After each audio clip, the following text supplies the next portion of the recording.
wabarakatuh. Jangan lupa subscribe, like, share, and comment. Ini pun udah tutup.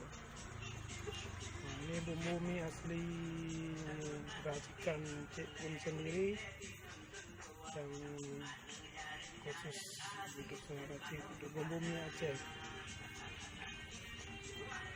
Kalau ingin mencoba, datang aja ke Langkang, soalnya di jembatan Lukmin lewat daerah Darul Huda.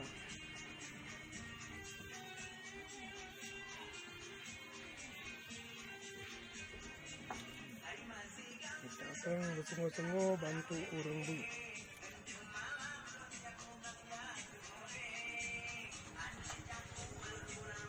Semoga viral.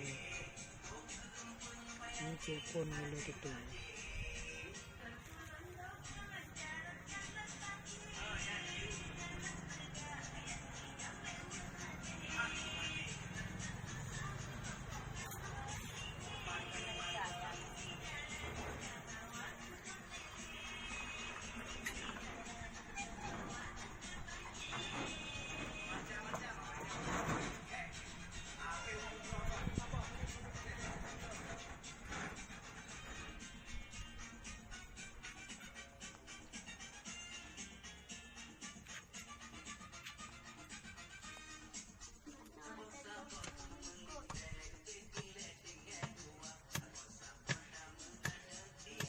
Cik Pun mulai tutup. Masalah mana?